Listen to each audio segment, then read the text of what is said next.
93 LPPL Radio Suara Kendal FM. Itulah Keluarga Kendal. Keluarga Kendal. Suara Kendal FM.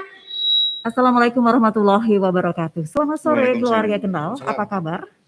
Sore hari ini kita ketemu di acara Bincang Santai Sore bersama DPRD Kabupaten Kendal, Dinas Kesehatan Kabupaten Kendal, dan RSUD Dr. Haji Suwondo Kendal. Dan tema kita kali ini adalah tentang kasus COVID-19 Kabupaten Kendal dan kenali COVID-19 varian baru. Di studio Suara Kendal FM telah hadir narasumber kami. Saya sapa dulu. Selamat sore untuk Bapak Haji Sulistyo Ariwibowo SHUT, anggota Komisi D DPRD Kendal. Apa kabar? Assalamualaikum Bapak. Waalaikumsalam. Ya, bagaimana kabarnya sore hari ini? Alhamdulillah sehat. Sehat ya? Sehat. Selalu dalam kondisi fit ya? Insyaallah. Oke, di sampingnya ada Bapak Dr. Didi Supriyadi Kusumo SPPD MKes, dokter spesialis penyakit dalam RSUD Dr. Suwondo Kendal. Apa kabar Bapak Didi? Alhamdulillah baik. Iya, kayaknya ini juga fresh juga ya, Iya. menghadapi situasi pandemi seperti sekarang ini ya. Ya oke, pokoknya kita harus selalu fresh, selalu bahagia untuk meningkatkan imun kita. Di sampingnya ada Bapak M. Nur Sidik SH SKMM Kabid Kesehatan Masyarakat pada Dinas Kesehatan Kabupaten Kendal. Selamat sore juga Bapak. Selamat sore. Iya. Apa kabar sore hari ini? Alhamdulillah sehat karena Sehat, barusan ya? tadi pelaksanaan Heeh. vaksinasi dosis yang kedua untuk Polres. Untuk hari Polres ya. Ya, Setelah kemarin sepekan yang lalu kita juga ketemu ya di Betul, Radio ya. Talkshow dengan tema vaksinasi COVID-19 ya. Kemarin sudah dijelaskan secara panjang lebar tentang vaksinasi ya COVID-19. Nah, di samping Bapak Nur Sidik ada juga Ibu Monika Rizky SKM Kasih Promkes Dinkes Kendal. Selamat sore Ibu. Selamat sore Radio Suara Kendal tercinta. Iya. Apa kabar sore hari ini? Alhamdulillah Mbak Dia, kita ketemu lagi. Iya, ketemu lagi ya, dalam kondisi yang tentu saja tetap jaga imunitas, jaga fisik, jaga stamina, dan juga selalu berdoa semoga pandemi ini cepat berlalu, harapannya seperti itu ya. Meskipun kita memang butuh kesabaran yang luar biasa. Ya, keluarga kenal kasus COVID-19 dan kenali varian barunya. Gambaran perkembangan kasus COVID-19 update terakhir Jumat 23 Juli 2021 untuk kasus COVID Kendal. Peringkat ke-6 jumlah kasus se-Jawa Tengah dari 35 kabupaten. Kendal zona merah skornya 1,47. Peringkat ke-16 kematian, peringkat ke-17 tingkat kesembuhan. Sementara untuk total kasus ada 13.240, kasus aktif 997, sembuh 11.634, meninggal 600. Dirawat di rumah sakit 373, isolasi mandiri 624, CFR 4,5%. Nah, perkembangan Yonasi RT Provinsi Jawa Tengah perbandingan dengan 1 minggu tanggal 15 Juli yang lalu, data cut off 22 Juli 2021, jumlah kabupaten ada 35, jumlah kecamatan 576 kecamatan, jumlah desa atau kelurahan 8.562 kelurahan atau desa, jumlah RW 50.980 RW. Nah, perbandingan RT tanggal 15 Juli 2021 dengan tanggal 22 Juli 2021 dibandingkan 15 Juli 2021 RT hijau naik sebanyak 429 atau juga 0,23% dibandingkan tanggal 15 Juli 2021 untuk RT kuning turun sebanyak 45 RT atau 0,26%. Dibandingkan tanggal 15 Juli 2021 untuk RT oranye turun juga sebanyak 100 RT atau 6,06%, dan dibandingkan tanggal 15 Juli 2021 RT merah turun sebanyak 23 RT atau 17,42%. Artinya PPKM darurat tanggal 3 sampai 20 Juli berperan penting dalam penurunan kasus di Jateng. Gitu ya. Nah, PPKM Mikro 22 Juli 2021 Kabupaten Kendal, jumlah RT hijau 5.967, RT kuning 511, RT oranye 56, RT merah 2. Jumlah rumah terdampak COVID-19 totalnya 832 rumah, merah 12, oranye 210, dan kuning 511. Itu gambarannya, dan ternyata memang PPKM mikro ini tentu saja berdampak sangat positif ya, karena bisa dikatakan untuk perkembangan COVID-19 terutama di Jawa Tengah dan juga Kendal juga menurun begitu ya. Nah, sekarang saya akan langsung saja bertanya untuk pertanyaan ke Pak Ari dulu ya, dari anggota Komisi D DPRD Kabupaten Kendal. Nah, Pak Ari, konon pernah kena COVID pada awal-awal pandemi. Ini bagaimana Bapak menyikapinya? Katanya pernah kena COVID ini. Sekitar bulan apa itu, Pak? Kebetulan saya kena COVID ini bulan Agustus. Bulan Agustus? Ini hari ulang tahunnya ini. Setahun saya kena. Oh, setahun ya? Iya, sudah setahun yang lalu saya kena. Kebetulan waktu itu saya pas sama dengan 1 Dzulhijjah seperti ini. Tanggal 10 Dzulhijjah. Oh, tanggal 10 Dzulhijjah? Iya, betul. Pas hari kurban seperti ini. Jadi kebetulan saya pagi masih sholat Idul Adha. Nah, kemudian masih sempat nyembelih hewan kurban. Gitu. Nah, pas siangnya sudah mulai terasa meriang gitu. Kerkes-kerkes Ya, gitu ya? betul. Dan memang pada saat itu gejala yang saya inikan itu hampir mirip demam berdarah. Oh gitu ya? Jadi waktu itu saya di rumah sudah dirawat 6 hari. Dan kebetulan trombosit saya turun terus itu sampai 70.000. Nah, karena kebetulan nyonya saya adalah seorang dokter. Iya. Jadi tiap hari itu petugas lab datang ke rumah untuk ngecek trombosit saya itu. Kebetulan karena mungkin estimasinya itu adalah demam berdarah atau demam dengue gitu. Kebetulan gitu. Nah, ternyata pada saat kemudian dites demam dengunya itu negatif tes labnya. Nah, itu mulai sudah, dan itu sudah mulai muncul rasa sesek. Akhirnya kemudian saya dibawa ke rumah sakit, kemudian dicek dulu. Waktu itu masih rapid antibody dan reaktif. Kemudian ronsen, dan ronsennya sudah mulai ada bercak putih di paru-paru. Di paru-paru ya. Kemudian akhirnya saya mulai masuk, itu seminggu di rumah. Setelah itu saya mulai masuk di ruang isolasi di RSUD Dr. Suwondo. Kebetulan beliau juga Dr. Didi ini yang memvisit saya tiap hari itu. Oh gitu. Ya, ini sempat nostalgia ya, Dok. Bercerita nostalgia ya. Jadi memang kondisinya pada saat itu cukup lumayan saya. Karena saturasi saya pernah sampai 86.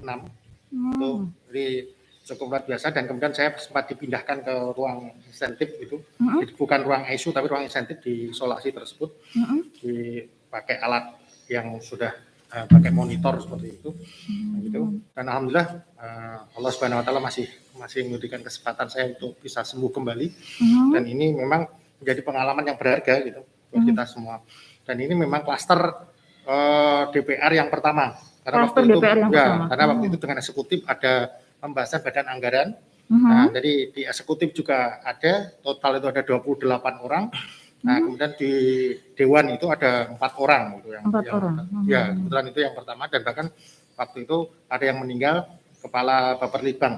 Nah, jadi Bapak Deres Agus itu waktu itu meninggal pada saat awal proses ini. Nah, ini artinya bahwa ini menjadi pengalaman yang berharga bahwa bagi teman-teman, bagi masyarakat Kendal yang hari ini masih tidak percaya tentang COVID, itu sebenarnya kenapa mesti harus kita tidak percaya? Realnya, kenyataannya ada, dan itu akan mengindapi atau memapari siapa saja, tidak pandang bulu gitu, tidak pandang bulu. Baik apa itu anggota dewan, apakah itu bupati, apakah itu wakil bupati, ya, apakah itu masyarakat biasa, siapapun bisa terkena itu. Nah, makanya saat ini yang harus kita lakukan ya prokes itu. Prokes ya. Ya, prokes itu penting sekali. Udahlah, enggak usah yang macam-macam yang kita lakukan. Enggak usah kita percaya dengan baik berita-berita hoax yang sekarang beredar. Ya, yang penting ya kita jaga itu dengan prokes dengan baik gitu. Pakai masker, kemudian sering cuci tangan dengan sabun, terus kemudian jaga jarak, itu minimal 3M itu. Kalau kemudian tambah lagi 2M lagi menghindari kerumunan, terus kemudian menunda bepergian gitu. Nah, itu lebih baik. Iya. Tapi minimal yang 3M ini harus disiplin kita Harus lakukan. disiplin ya. Ya, insya Allah kalau ini bisa kita lakukan, ya kita akan bisa tetap sehat, tetap sehat dan tetap bisa melakukan aktivitas dengan sebaik-baiknya. Itu Mbak mungkin sedikit Itu pengalaman gitu. Penciumannya gimana itu dok? Ini kan Pak. Kebetulan waktu itu penciuman saya tidak terlalu hilang. Oh tidak terlalu hilang. Tidak terlalu Berarti hilang, ada ya? artinya tidak sepenuhnya hilang gitu. Khasnya kan Gitu. hilang Waktu gitu itu, biasanya ya. Waktu itu karena saya yang saya rasakan tadi awal-awalnya memang ada panas, kemudian lemas badan gitu, terus lemas, terus kemudian ada sesak, ada diare. Ada diare. Ya, persendian rada sakit-sakit. Gitu. Nah itu ya seperti itu yang waktu itu kami rasakan. Kalau toh perasa sama penciuman itu tidak terlalu. Tidak terlalu ya. Meskipun kalau kita makan itu sudah rasanya juga tidak terlalu, masih ada tapi enggak terlalu lezat gitulah, enggak terlalu terasa enak gitu maksudnya. Nah itu. Jadi memang ini hari ini ya seperti itu gejala-gejalanya yang berjalan gitu. Dan memang banyak varian, banyak unik ya. Yang dijelaskan satu dengan orang kadang-kadang memang ada perbedaan-perbedaan. Mungkin itu yang dan satu hal karena memang sudah agak seseknya terutama itu sudah waktu itu kesadarannya antara alam sadar dan alam enggak sadar saya itu sudah 50-50. Oh gitu ya. Saya itu melihat jarum jam ini menunjuk jam berapa saya sudah enggak bisa melihat itu. Enggak bisa. Saya ini jam berapa itu? Ini misalnya ini jam 9 itu saya enggak antara apakah itu jam 9, apakah itu jam 3. Nah itu saya enggak bisa membedakan. Nah itu sudah sampai segitunya. Sampai segitunya ya. Jadi antara ya dan tidak. Dan alhamdulillah beliau Dr. Didi waktu itu memberikan ya stimulan lah untuk perawatan gitu. Kebetulan karena waktu itu saya didampingi dengan nyonya saya, Mbak. Iya. Jadi itu ada yang uniknya adalah ya, kebetulan karena nyonya saya juga medis, akhirnya nyonya saya itu saya 4 hari di ruang isolasi karena kondisinya semakin drop, semakin tingkat stresnya cukup luar biasa. Iya. Nah, karena tekanan darah saya semakin tinggi. Nah, jadi terakhir itu 180 itu, 180/100 waktu itu. Semakin naik tingkat ini menunjukkan bahwa tingkat stres saya semakin tinggi gitu. Nah, akhirnya pada saat itu kan masuk saya hari Kamis, hari Minggunya istri saya nyusul kan. Nah, kondisinya tidak negatif, tidak positif, tapi kebetulan karena memang ingin merawat saya gitu, mendampingi saya gitu, dengan pakai APD tentunya gitu. Dan kebetulan izin dengan RSUD, dan RSUD diizinkan. Nah sejak saat itu kemudian saya ada perasaan nyaman, perasaan tenang gitu. Makanya hari ini kenapa ketenangan, kebahagiaan, ya itu menjadi kata kunci. Jadi saya bisa merasakan pada saat sebelum saya didampingi, ya betul-betul tingkat stres saya cukup luar biasa. Sampai hari itu saturasi saya, artinya kadar oksigen dalam darah saya sampai 86. Nah, akhirnya pada saat nyonya saya masuk, ya bahasa Jawa itu kopen lah. Nah, kopen gitu bahasanya gitu. Nah, kita ada apa-apa bisa jalankan. Tiap pagi saya tiap pagi dan sore saya ditepuk punggung saya itu untuk mengurangi kadar lendir yang ada di dalam paru-paru gitu. Dan alhamdulillah cukup efektif selama 14 hari saya diisolasi. Perkembangannya cukup signifikan terhadap kadar sesak nafasnya, terus kemudian kadar lendir yang ada di dalam paru-paru, nah, itu cukup luar biasa. Gitu. Nah, akhirnya dengan kondisi saya merasa tenang, nyaman, bahagia, nah itu proses kesembuhan juga berjalan dengan lebih cepat, lebih stabil lah gitu. Karena ternyata penyakit itu biasanya dari pikiran yang paling betul.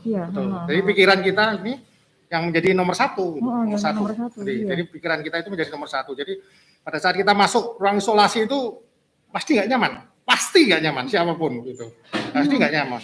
Karena yang kita temui tiap hari adalah orang-orang yang berseragam hazmat, ya seragam putih, dan kita nggak kenal siapa. Kita nggak kenal.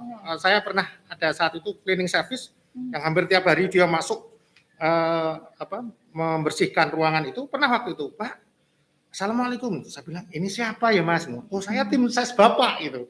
Saya rumahnya Jambi Aru ya, karena saya nggak tahu wajahnya, nggak tahu ini. Jadi waktu itu yang pokoknya masuk itu ya bayangan kita hanya ya orang-orang berseragam putih asing. Asing. Meskipun sebenarnya itu adalah teman kita, mungkin ada juga saudara kita.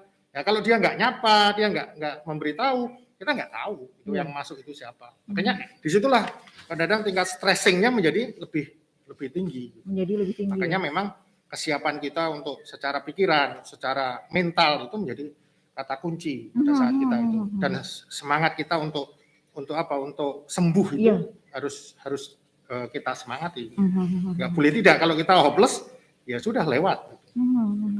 Mungkin itu sedikit pengalaman ya. Menarik sekali memang cerita seperti ini, karena ini juga untuk mungkin jadi penyemangat juga bagi keluarga Kendal yang mungkin juga sekarang ini lagi ada isolasi mandiri di rumah, ada juga mungkin yang ada di rumah sakit. Sementara untuk keluarga Kendal yang nanti akan bertanya, Anda pun bisa ya bertanya di 082325709993 karena acara ini disiarkan secara live YouTube juga ya. Silahkan Anda bisa berikan komen-komen Anda. Nah, tadi sudah dijelaskan oleh Pak Ari tentang begitu prosesnya memang panjang, tapi ternyata kata kuncinya adalah kita harus selalu bahagia, begitu ya. Harus selalu bahagia dan juga positive thinking, harus sembuh, begitu ya. Oke. Nah, sekarang saya ke Pak Dr. Didik ya. Saya mau bertanya nih, untuk gejala umum dari COVID-19 ini apa? Kalau tadi memang secara testimoni sudah dijelaskan kalau Pak Ari ini gejalanya tidak baunya masih sama, dikira tadi demam berdarah begitu ya. Itu gejalanya apa ini, dokter? Bisa dijelaskan? Secara umum namanya flu-like symptom ya. Jadi seperti orang kena flu. Itu memang virus yang menyerang di saluran pernapasan ya. Jadi kayak kita kena flu biasa. Awal-awalnya seperti itu. Oh gitu. Demam atau kalau pasien biasanya merebutnya gerges-gerges, habis kayak gitu. Demam, terus kadang-kadang pilek, batuk. Ya kayak seperti kita mau sakit flu biasa ya. Oh gitu. Ya, iya. Cuma yang agak khas di COVID itu seperti itu. Baunya beda, anosmia orang nyebutnya. Lama-lama hilang. Indra pengecapnya juga lama-lama nanti makan gula tapi kok rasanya nggak manis. Kayak gitu juga seperti itu ya. Kemudian yang kalau lebih berat lagi mulai timbul batuk-batuk ya. Batuk-batuk. Kemudian lebih berat lagi mulai timbul sesak. Nah, seperti ini. Jadi kalau awal-awal mungkin orang tidak begitu memperhatikan. Mungkin ini flu biasalah seperti itu. Nah, mulai sesaknya itu biasanya mulai datang ke rumah sakit gitu. Karena mulai gejala-gejala sesak-sesaknya. Kemudian ada juga dulu pernah ada kasus beberapa yang tahun lalu namanya happy hypoxia. Happy hypoxia. Kelihatannya baik saja, tidak sesek. Tapi ketika diukur kadar saturasi oksigennya pakai alat oximetry sudah turun 80-70. Itu berarti kemampuan paru-paru untuk mengambil oksigen sudah turun jauh sekali. Kan paling enggak 95, 98. Iya. Tapi dia merasa baik-baik saja. Nah, seperti hal-hal seperti itu yang harus kita waspadai. Gitu. Jadi intinya ya seperti gejala-gejala flu biasa. Pegel itu gejala umum sekali. Nama itu. Kemudian yang mulai agak membedakan yaitu mulai ada timbul sesaknya itu. Timbul sesaknya ya? Ya, batuk-batuk, sesak-sesak. Kadang batuknya ada keluar darahnya. Oh gitu. Ya. Nah, seperti itu kita harus waspadanya seperti itu. Harus segera ke rumah sakit untuk diperiksa lebih lanjut, difoto, cek darah, macam-macam. Kemudian kita evaluasi lebih lanjut apa yang harus dilakukan. Ada juga gejalanya tidak khas. Tidak ada demam, atau dia pas datang ke rumah sakit tidak ada demam, gejalanya cuma diare saja. Diare toktil, tidak ada yang lain. Batuk, pilek, sesek, tidak ada, blas. Masih cuma diare. Ya, ini case betul ini ya. Tapi ada yang aneh. 1 hari, 2 hari dirawat di rumah sakit, diarenya itu tidak membaik. Tapi juga tidak memberat, tapi masih diare terus. Bukan seperti diare yang biasanya 1 hari, 2 hari cepat hilang gitu, dia masih diare terus. Tapi juga tidak berat. Paling sehari cuma 4 kali, 5 kali. Tapi lama-lama panasnya semakin naik. Panasnya semakin naik. Semakin naik, 38, 39 dan tidak mau turun-turun. Nah, mulai curiga deh kita cek labnya, terutama yang dicek adalah hitung jenis limfositnya ya. Kita lihat limfositnya. Kalau udah mulai turun, nah ini hati-hati. Kalau limfosit sudah mulai turun, itu kemungkinan virus masuk di situ. Gitu. Itu kita cek. Ya biasanya pasien menolak, usahanya tidak ada gejala batuk, tidak ada gini, resist, tidak mau dites untuk itu. Ya akhirnya kita kasih pengertian, akhirnya kita swab juga dan hasilnya positif. Gejalanya awalnya cuma diare saja dan panas, makin tinggi. Ada juga case juga yang aneh juga, ini kejadian betul yang saya alami di rumah sakit. Ibu hamil. Iya.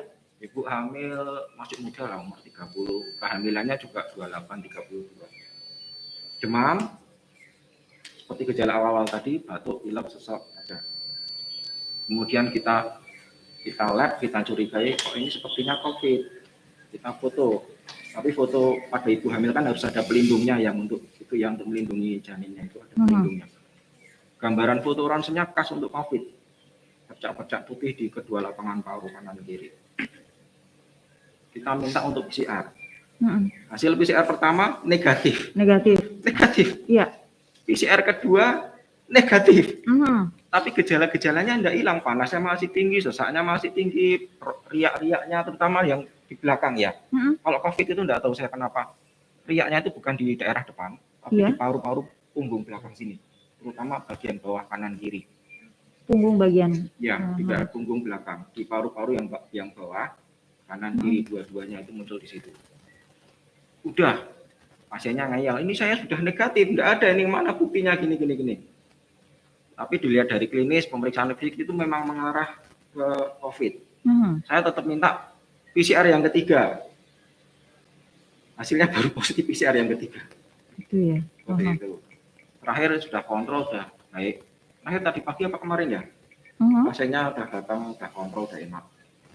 Gitu. Jadi memang gejalanya awalnya yaitu tadi kita harus waspada yang masalah seperti flu biasa, tapi biasanya panasnya tinggi sekali, di atas 38-39. Berarti ini yang paling membedakan mungkin panasnya itu ya, Dok? Apa gimana? Panasnya tinggi. Kalau misalnya nggak panas itu biasanya gimana? Misalkan cuma diare Kalau aja saat itu? ini tidak panas, biasanya kita tanya lagi mundur ke belakang. 1 minggu yang lalu, 2 minggu yang lalu ada enggak riwayat panas tinggi mendadak?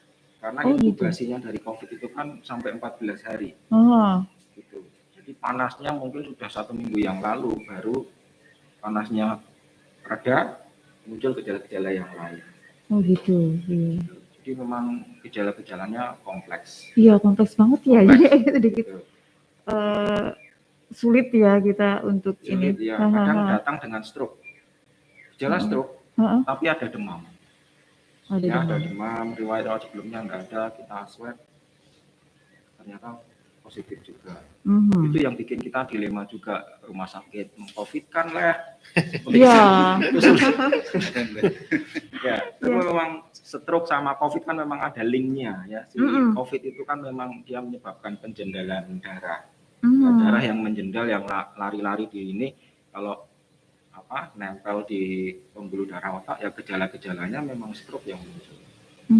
Atau kalau di jantung gejala awalnya ya serangan jantung akut mendadak. Tapi biasanya riwayat 1 minggu, 2 minggu sebelumnya ada riwayat panas tinggi. Itu biasanya seperti itu. Biasanya seperti itu ya. Iya. Jadi ciri khasnya nanti riwayatnya apakah pernah demam tinggi begitu ya? Riwayatnya ada demam tinggi, ada gejala-gejala seperti flu awal-awalnya itu mesti kita tanyakan. Ya. Nah, jadi ini kapan saat kita perlu menghubungi nakes ke fasilitas kesehatan ini, Dokter? Ya, sebetulnya untuk saat ini kan masa-masa pandemi ya. Iya. Pandemi itu kalau udah panas pikirannya kita COVID aja lah gitu. Itu mesti. Apalagi kalau ada demam, ditambah gejala-gejala flu, kemudian mulai kerasa sesak-sesak, apalagi ditambah riwayat sebelumnya pergi-pergi, kumpul-kumpul, atau ada teman kita yang dinyatakan positif, lah itu segera aja. Segera rumah sakit untuk dilakukan cek. Betul nggak COVID?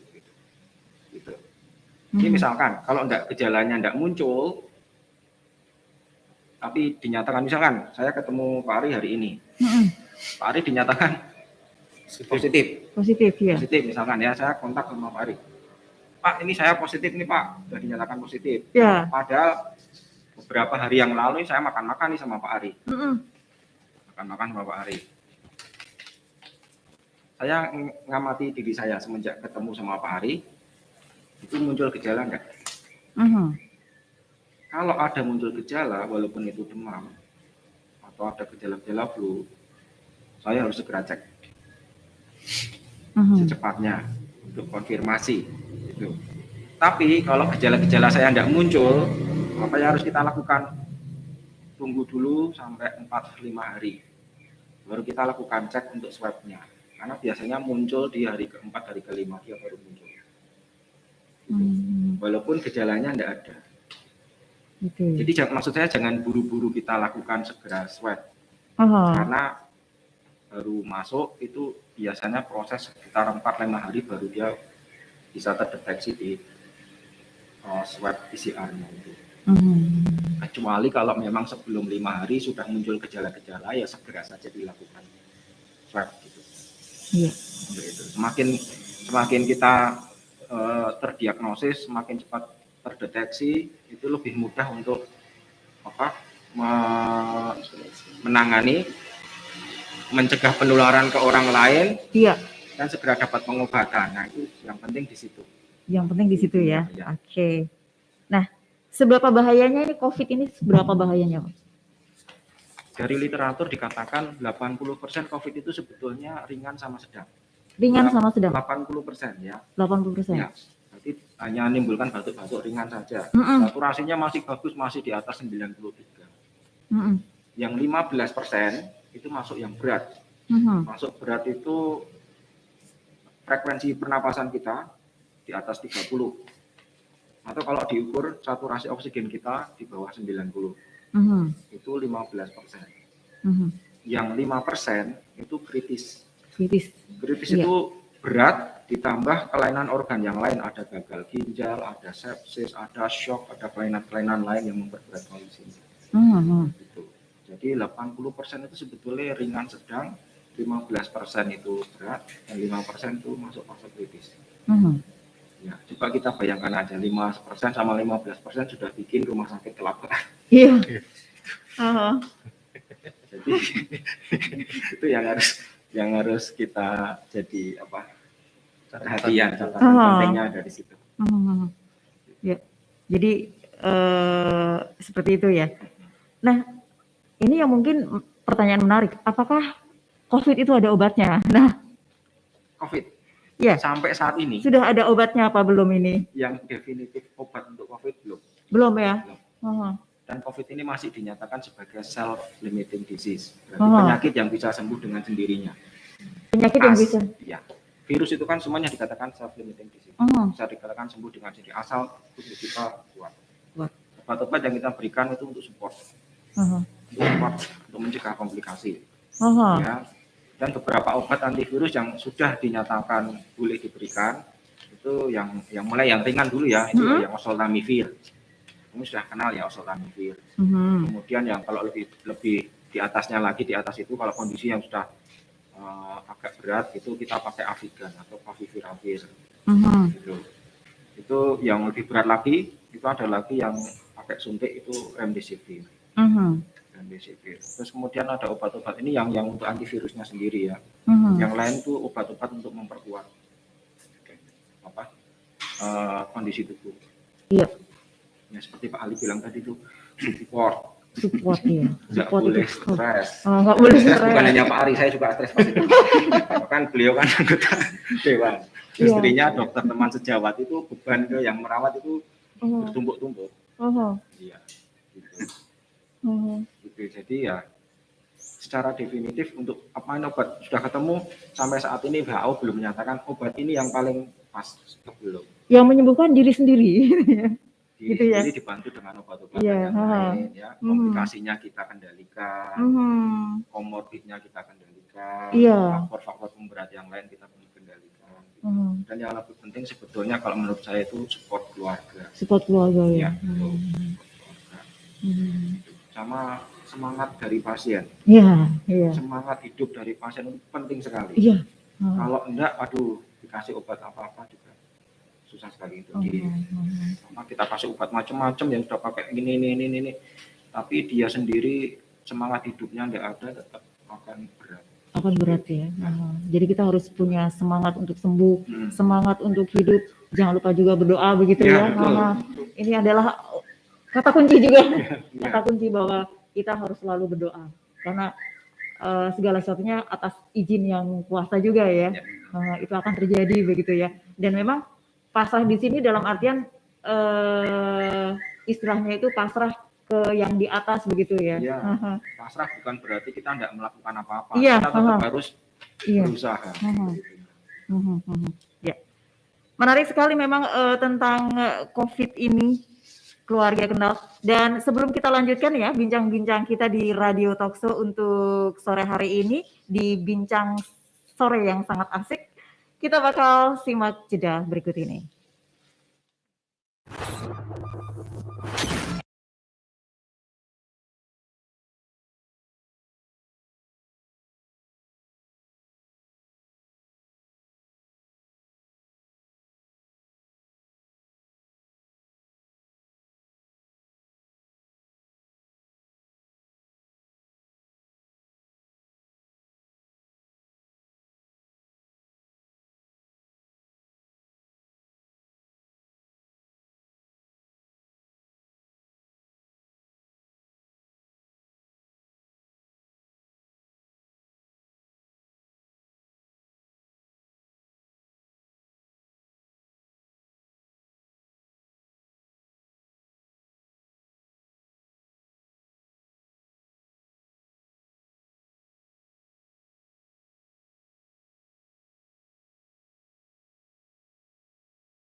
saling menyelamatkan. Nek kita pingin sehat, ya semuanya juga harus sehat. Mudeng ora? Iya mudeng-mudeng Pak, eling lan eling kita Pak. Iya, pokoknya eling lan ngelingke protokol kesehatan. Awake dhewe sehat, keluarga selamat. Pesan ini disampaikan oleh Diskominfo Provinsi Jawa Tengah.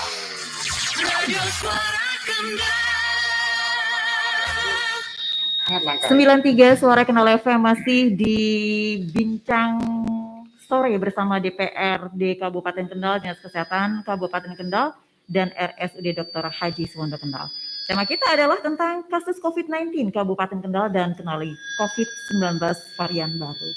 Ya, tadi kita juga sempat bincang-bincang bagaimana rasanya kita mengalami COVID-19. Tadi sudah dijelaskan oleh Pak Ari, kemudian juga ciri-cirinya dan juga sebagainya, bahwa COVID-19 ini untuk sementara ini belum ada obatnya. Obatnya adalah dari diri kita, dari support keluarga kita, kemudian juga semuanya dipasrahkan kepada yang kuasa begitu ya. Tapi kira. Nah, ini tadi juga berbicara masalah COVID-19, saya pengen mendengar pengalaman dari Bapak Pak Nur Sidik ini. Belum pernah terpapar COVID-19 ya Pak ya? Belum, deh. Alhamdulillah sampai sekarang belum. Mudah-mudahan tidak. Dan tadi cerita bahwa istri Bapak pernah terpapar pada COVID, Pak ya. Nur Sidik ini satu rumah ya yang jelas ya? Satu rumah, betul. Satu rumah, terus bagaimana ini Pak? Kok bisa Bapak tidak terpapar padahal istri Bapak terpapar? Padahal Bapak merawat Iya, termasuk merawat istri. Mungkin bisa diceritakan itu bagaimana? Ya. Terima kasih pada pendengar khususnya Suara Kendal. Kebetulan istri itu kena COVID ya sebelumnya, tapi saya cerita dulu. Jadi sebelum pernah COVID itu kami memang melakukan protokol kesehatan. Jadi khususnya pada waktu itu memang di kantor istri saya, pimpinan sudah kena COVID lebih dulu. Suami. Nah pada waktu itu kami dengan istri sudah menceritakan, Mak ini pimpinan sudah kena COVID, panjenengan harus hati-hati. Hati-hatinya seperti apa, Pak? Mama harus melakukan prokes. Salah satunya saya suruh untuk memakai masker di rumah. Kemudian saya kasih sandal jepit, kamar tersendiri, kemudian kamar mandi juga tersendiri. Pada waktu besoknya, setelah dilakukan swab PCR, ternyata betul positif. Jadi terkena dengan pimpinannya. Memang pada waktu itu kami beritahu sebetulnya istri itu sudah minum vitamin, tapi karena pada waktu berbicara di kantor itu dia buka. Jadi pada waktu itu memang bercerita. Jadi sering untuk berbicara dengan pimpinan, maskernya dibuka. Nah pada waktu itu pimpinan sudah positif, sehingga itu akan menular. Nah ini sehingga memang salah satu untuk prokes itu masker itu wajib. Kemudian setelah itu kami dari anak-anak memang kita proteksi juga. Anak-anak kami sendirikan, kemudian saya kasih masker juga, termasuk makanan-makanan yang bergizi. Seperti sayur, buah dan sebagainya, termasuk saya kasih vitamin. Kebetulan saya vitamin, anak-anak juga vitamin. Kebetulan juga kita minum hibrid itu pada waktu itu. Juga kita berikan. Besoknya kita melakukan swab PCR, termasuk semua bidang saya, termasuk Bu Malik ini juga mengalami swab karena saya diagnosis istri positif, sehingga kami harus dilakukan swab PCR. Nah pada waktu dilakukan swab PCR, kami juga satu hari itu tegang. Ya, takutnya itu kalau positif ya. Karena pada waktu itu di rumah kami sedang ada pembangunan, sehingga ada tukang itu jumlahnya 4. Takutnya kalau saya positif dan anak-anak. Terus kemudian kami juga berdoa ya. Utama yang paling utama itu adalah sedekah itu yang utama. Sedekah pada orang lain untuk kita berdoa. Akhirnya besoknya dilakukan swab. Ternyata hasilnya ya, sore belum ada ya, sampai malam juga belum ada. Akhirnya malam jam berapa nggak salah ya, itu baru diumumkan semua negatif. Semua negatif gitu. Ya. Termasuk anak saya, termasuk staf-staf saya yang alhamdulillah semua negatif. Tapi selang waktu beberapa hari kita dilakukan tes lagi. 3 hari ya kalau nggak salah ya. 3 hari kita dilakukan tes PCR lagi. cek benar-benar apakah virus yang tadi sudah disampaikan oleh Pak Didik tadi itu 3-4 hari ya Pak ya, apakah nanti muncul virus yang lain, terus kemudian dilakukan PCR lagi. Nah pada waktu juga dilakukan PCR, kami juga tegang juga, termasuk staf-staf kami juga, itu semua di kantor tegang semua. Karena takutnya nanti juga kalau positif gitu.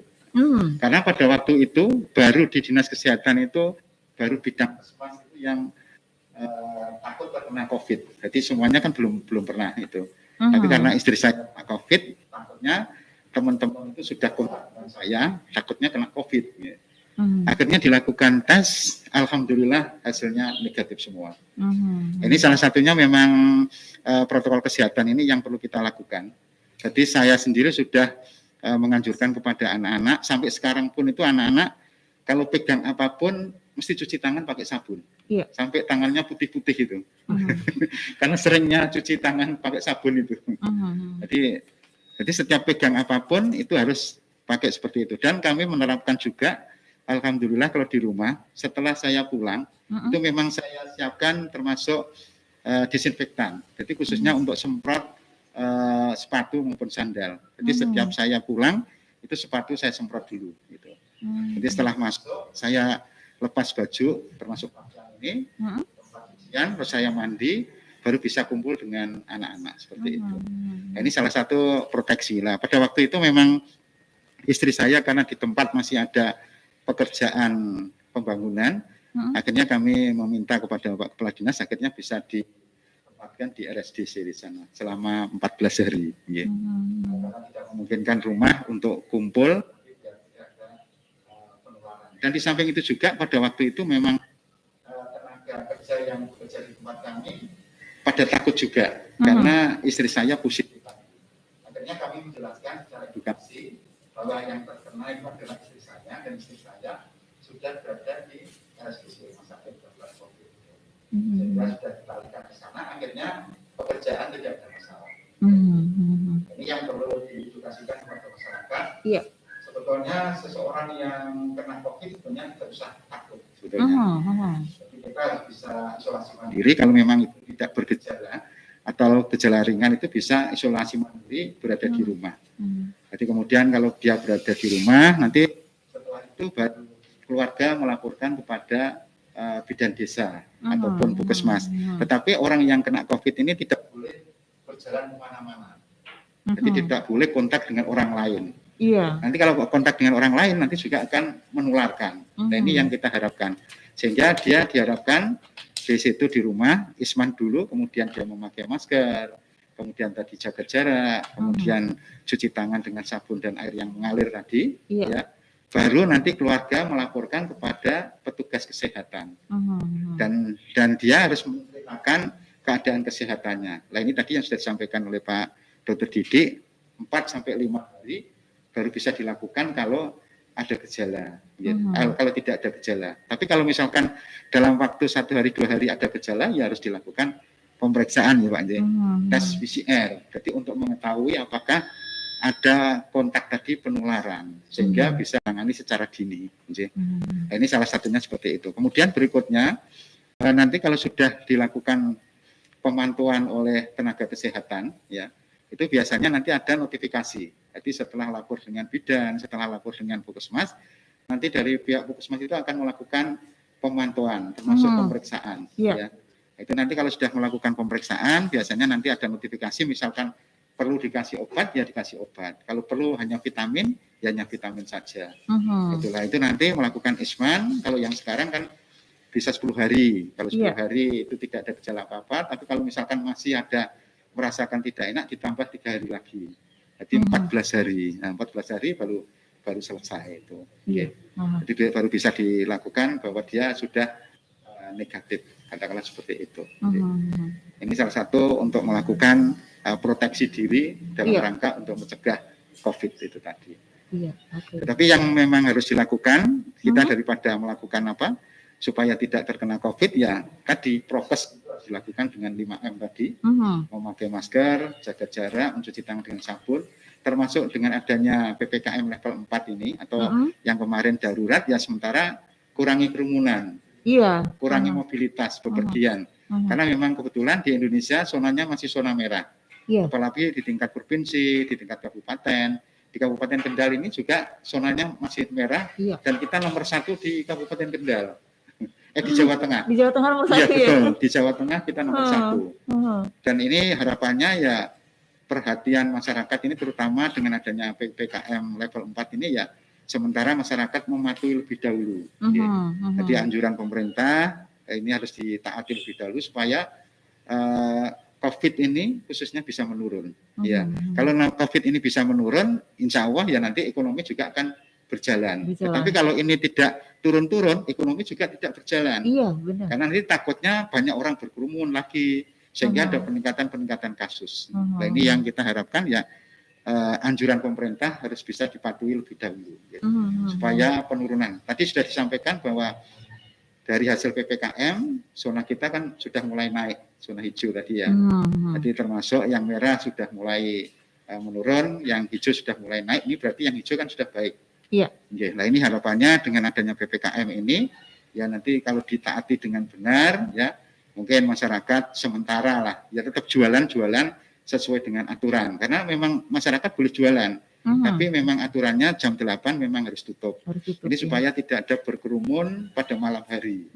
Kalau nanti berkerumun pada malam hari ya nanti muncul penyebaran penyakit lagi nanti akan muncul kembali malah justru ekonominya bisa diatasi. Iya, tidak segera. Kemudian yang perlu dilakukan juga kalau orang yang terkena COVID harus banyak minum air putih. Iya. Terutama air mineral. Termasuk juga vitamin, gizi, kemudian juga berjemur. Kalau di tempat kami di Dinas Kesehatan itu setiap jam 9 sampai jam 10 itu memang dilakukan senam. Ya, jadi senam tapi senam yang bergembira. Ini dalam rangka meningkatkan imun kita ya. Jadi di Dinas Kesehatan itu memang sudah dilakukan setiap hari. Sehingga para tenaga kesehatan kita semakin bergairah, kemudian imunnya akan menaik. Terutama untuk sinar matahari ini kan juga bagus sekali. Kemudian yang terakhir, yang penting itu tadi sedekah, kemudian berdoa kepada Allah Subhanahu Wa Taala. Karena pengalaman. sedekah itu menolak bala gitu ya. Betul. Iya, oke. Ya keluar Kendal tadi dari Pak Nur Sidik ini pengalaman yang sangat luar biasa sudah didengarkan juga oleh keluarga Kendal bahwa dalam satu rumah istri terkena COVID, tapi Pak Nur Sidik dan juga putra-putranya ini negatif begitu ya karena ternyata menjaga prokes benar-benar ketat begitu ya. Ini patut dicontoh juga untuk keluarga Kendal. Jadi kalau mungkin ada keluarga Anda yang terkena COVID, setidaknya kita harus prokes juga ya, yang memang dan juga walaupun tidak pun kita harus tetap prokes begitu ya. Iya betul. Iya. Memang kita kebetulan kami di bidang kesmas sehingga bersama dengan Mbak Malik ini, Bu Malik karena ini kasih prokes sehingga kami memang memberitahukan kepada Puskesmas untuk melakukan promosi secara masif, jadi secara terus-menerus. Jadi baik sosialisasi, edukasi yang dilakukan secara langsung maupun tidak langsung. Jadi kita ada medsos nih Pak ya. Iya. Jadi medsos kita sudah ada, IG-nya juga ada. Itu alhamdulillah ya, ratingnya juga tinggi. Masyarakat juga banyak untuk mendapatkan ilmu-ilmu yang bermanfaat di situ. Jadi salah satunya seperti itu. Iya. Oke. Dan kami menghimbau juga kepada masyarakat kalau yang sudah kena COVID ya jangan jalan-jalan. Nanti ini bisa menyebarkan virus kepada orang lain sehingga nanti muncul peningkatan kasus lagi. Kalau yang sudah dinyatakan negatif itu tetap jangan jalan-jalan ya Pak ya. Kalau misalkan kalau positif, kalau sudah negatif tidak masalah. Ya. Kalau yang positif kalau jalan-jalan kan malah berbahaya. Iya, berbahaya. Tapi seyogianya jangan jalan-jalan semuanya ya Pak ya, karena memang ini lagi memang mau menjaga. Iya. Untuk pengendalian. Untuk pengendalian juga untuk masyarakat. Mentang-mentang sudah kenal, sudah dinyatakan negatif terus jalan-jalan. Ini jelas tidak juga mencontoh yang lainnya juga ya. Betul. Nah, sekarang memang banyak khususnya yang remaja. Remaja itu kadang-kadang kan OTG, orang tanpa gejala. Iya. Dan nanti yang mengenai bukan pada dirinya sendiri, tapi justru orang tua. Kasihan ya. Orang tua yang berada di rumah, apalagi orang tua itu komorbid, jadi mempunyai penyakit penyerta ini yang sangat berbahaya. Bagi remaja sih tidak masalah.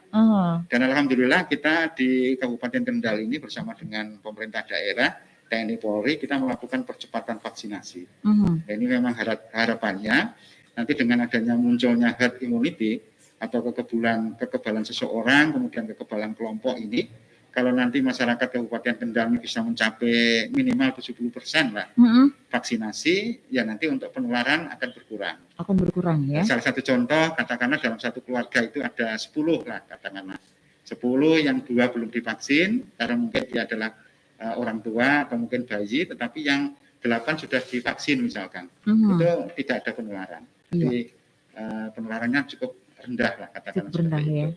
Ini salah satunya. Makanya kami menghimbau kepada masyarakat ya, tolong vaksinasi diserbu. Iya. Termasuk wajib lah, katakanlah dalam rangka untuk melindungi masyarakat yang ada di Kabupaten Kendal. Ya, kalau menurut kacamata Dokter Didik nih, bagaimana apa yang harus dilakukan untuk mencegah COVID-19? Kemudian juga apakah vaksinasi ini bisa mencegah COVID-19? Kalau tadi sudah dijelaskan oleh Pak Nur Sidik bahwa ini untuk melindungi, sementara untuk Pak Didik bagaimana nih Pak? Ya, jadi untuk mencegah itu jalankan protokol kesehatannya tadi harus lebih ketat ya. 3M sekarang sudah naik jadi 5M. Itu tolong dilakukan dengan serius. Karena itu untuk mencegah penularannya. Kemudian yang kedua, untuk mengatasi lagi yang adalah rela, bersedia dan sukarela untuk dilakukan 3T. Apa itu? Testing, mau dilakukan tes PCR. Yang kedua mau dilakukan tracing. Kalau seperti Pak Nur Sidik istrinya yang kena, Pak Nur Sidik kan nggak kena, tapi kontak satu rumah. Meskipun takut. Harus mau untuk dilakukan tracing PCR juga. Nah, seperti itu. Kemudian kalau yang sudah dinyatakan PCR-nya positif, mau untuk dilakukan treatment-nya, termasuk isolasinya. Harus betul-betul isolasi yang betul ya. Jadi tidak isolasi dulu pernah yang awal-awal itu, ya Pak udah dilakukan isolasi, ternyata setelah dicek ke rumahnya orangnya pergi kemana. Buyur. Nah, kemudian yang ketiga, itu kita tidak akan bisa menang kalau hanya seperti itu. Itu namanya jurus bertahan saja. Tidak mungkin kita akan menang melawan COVID hanya dengan bertahan. Kita harus strike juga. Kita harus melakukan yang namanya, kita harus kejar namanya yang Pak Nur Sidik bilang itu herd immunity, kekebalan imunitas ya. Kita harus mencapai paling enggak 70% harus divaksinasi. Ya, karena kita kejar-kejaran sama mutasi virus. Semakin banyak virus masuk ke dalam tubuh kita, semakin banyak yang terpapar, mutasi virus akan jalan terus, tidak akan berhenti. Nah, ditakutkan apa? Nanti virusnya sudah berkembang jauh di sana, vaksinnya masih ada di sini. Jadi vaksinnya ya dikatakan kalau terlalu lambat, lama-lama tidak akan bisa memberi kekebalan kepada kita. Jadi mumpung saat ini WHO masih bilang efikasi di atas 50% itu vaksin yang ada sekarang masih bisa dipakai. Ayo sekarang secepat-cepatnya kita harus mencapai yang namanya kekebalan imunitas. Caranya adalah vaksinasi paling tidak 70%. Jadi mohon masyarakat kalau ada undangan vaksinasi atau apa, Mbok Yau itu apa ya?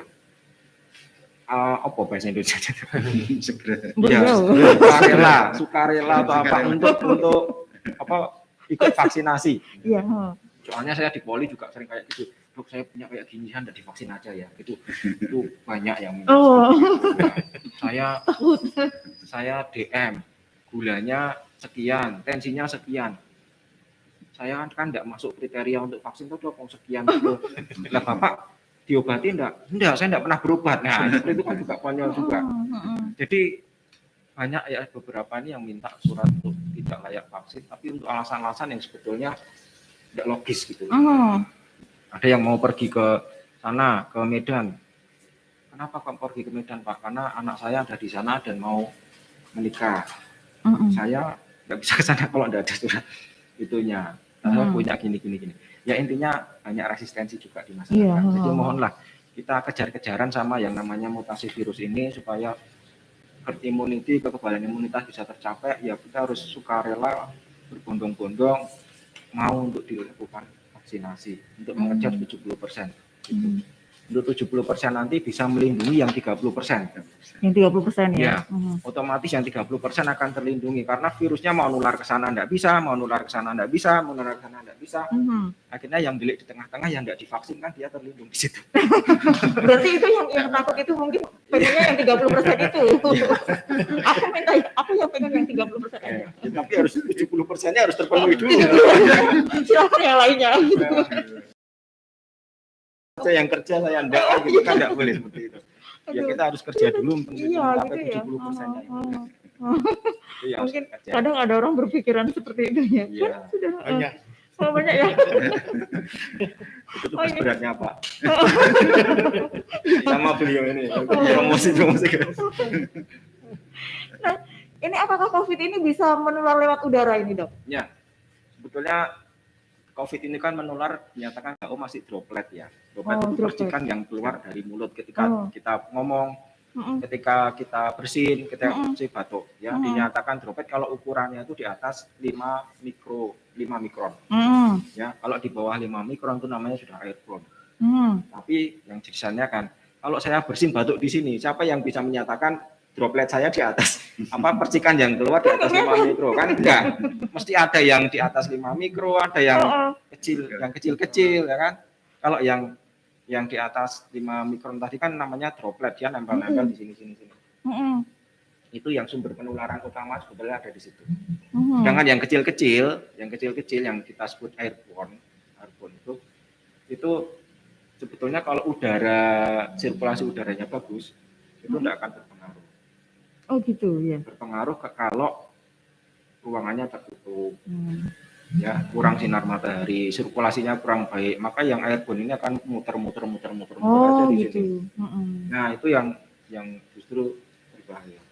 Tapi untuk saat ini masih dinyatakan, WHO masih menyatakan itu droplet, belum dinyatakan airborne. Oh gitu. Ya, kalau airborne ya kena semua ya. Oh gitu ya. Jadi droplet untuk saat ini masih dinyatakan droplet. Tapi tetap harus prokes kita kan kayak gitu ya. Dan di rumah sakit kita hati-hati, ada tindakan-tindakan tertentu di rumah sakit yang bisa menimbulkan itu droplet jadi airborne. Ya, seperti pemasangan, kalau orang asma, pernah lihat orang asma yang pakai nebulizer itu, nah itu juga menyebarkan kemana-mana. Itu juga bahaya, itu harus dipastikan betul ini pasien yang mau dilakukan COVID betul apa enggak. Terus pemasangan selang yang ada di hidung, selang yang ada di mulut, itu juga resiko bagi tenaga medis yang melakukannya. Jadi walaupun dokter bedah, dokter anestesi, perawat bedah yang tidak berhubungan langsung merawat sehari-hari, tapi misalkan suatu saat itu pasien tidak ketahuan kalau dia ternyata positif COVID, melakukan tindakan seperti itu beresiko. Makanya kan yang kena COVID tidak hanya yang langsung menangani langsung, dokter-dokter yang lain ternyata juga kena. Karena pada awal dulu masih takut untuk mendeklar kalau saya COVID. Gitu. Masih takut lah, stigma COVID-nya itu masih terlalu kuat untuk berani dinyatakan dia COVID. Karena stigma masyarakat juga jelek ya. Kadang-kadang saya juga sering dikeluh kesahi sama pasien itu, dok kalau saya itu nanti dinyatakan COVID sama dokter, nanti itu saya tidak bisa kerja dok. Benar, iya biasanya gitu ya. Iya, saya akan dijauhi sama tetangga dok. Iya. Terus saya tidak bisa jualan, nanti saya makannya apa, itu sering gitu. Seperti itu tuh yang bikin ya, di satu sisi kita harus seperti ini, tapi di sisi lain kita dikeluh kesahi seperti itu ya. Kita bingung kadang seperti itu. Sulit untuk kita ngambil posisinya seperti apa. Itu memang kompleks, untuk COVID ini kompleks sekali. Iya. Ini kalau penularan dari orang ke orang tadi sudah dijelaskan lewat droplet. Sekarang kalau hewan ini bisa nggak ini? Ya, COVID ini kan sebetulnya zoonosis ya. Zoonosis itu penyakit yang ditularkan dari hewan ke manusia. Iya. Dari manusia baru ke manusia. Coba kita lihat sejarahnya dulu. Sebetulnya corona ini kan sudah lama, itu sudah 1968 sudah kita kenal corona. 68 ya. Ya, tapi kita baru mengenal corona muncul jadi suatu penyakit itu tahun 2002. Dulu 2002. kita pernah dengar namanya SARS. Ya. Ya, SARS dulu muncul di Hong Kong. Muncul di Hong Kong itu hostnya, sumber virus yang pertama kali itu ada di kelelawar. Dari kelelawar masuk ke musang masuk ke manusia. Cuma linknya itu belum jelas ya apakah penularan seperti itu. Itu corona yang pertama namanya SARS. Kemudian tahun 2012 atau 2013 kita mengenal namanya MERS, ya, Middle East Respiratory Syndrome. Itu dari kelelawar ke unta, unta ke manusia. Sehingga dulu yang jemaah haji kan dulu pernah heboh masalah MERS itu, yang dari Timur Tengah. Yang ketiga yang ini 2019 yang namanya COVID ini, itu dulu juga SARS, dulu namanya SARS-CoV-2. Yang pertama kan yang SARS dulu, kemudian yang ini yang SARS-CoV-2. Nah ternyata beda, ada beda di virusnya, makanya namanya adalah COVID-19 ini. Itu sebetulnya corona juga. Yang itu mulainya kan di Cina ya, di Wuhan, di Wuhan ya. Itu ada di pasar yang jual-jual fresh market ya. Ada seafood, ada binatang, bahkan binatang-binatang yang liar-liar seperti tupai, apalagi itu kelelawar, ular yang masih hidup pun dijual di situ. Dari situ kemudian ada mengenai ke satu pedagang dibawa ke rumah sakit, dari rumah sakit menyebar ke 15 tenaga medisnya yang mulai saat itu dideklar ya. Jadi virus ini adalah zoonosis, ya, jadi ditularkan dari hewan kemudian ke manusia, dan dari manusia ke manusia, yang hebohnya kan itu karena bisa menularkan dari manusia ke manusia itu jika bisa menyebar kemana-mana. Dan hewannya bukan hewan yang diternak, tapi hewan yang liar. Ya, bukan hewan ternak yang kita kenal, yang diternak kita ya, sapi, kerbau, tidak, tapi hewan-hewan liar, tupai, siapa, tikus, ular, seperti itu. Penularannya seperti itu. Menular ke manusia, kemudian semakin berkembang karena mampu menularkan dari manusia ke manusia itu. Ya. Ternyata ceritanya seperti itu ya. Ceritanya lebih asik gitu ya sebetulnya. ini COVID ini dari mana? Tadi udah dijelaskan secara panjang lebar sampai kita yang mendengarkan aja jadi oh gitu ya, kayak gitu ya. Nah, nanti kita akan bertanya, tapi saya akan bertanya dulu ke Pak Ari ya. Nanti kita akan lanjutkan dokter, karena masih juga kita kan tadi membahas tentang varian baru ya. Nanti kita sampai ke itu. Nah, sekarang ke Pak Ari. Bagaimana dampak PPKM mikro darurat kemarin sampai PPKM level 4 bagi masyarakat Kendal? Itu seperti apa itu? Untuk dampak dari PPKM mikro ini, Pak?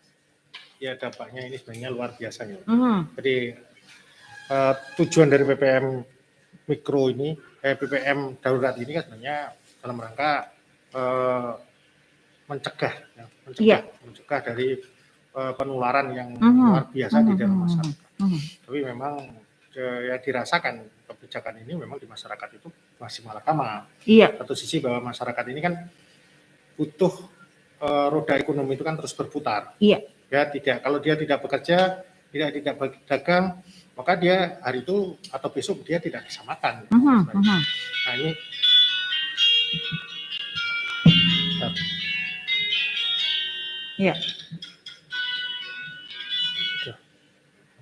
jadi memang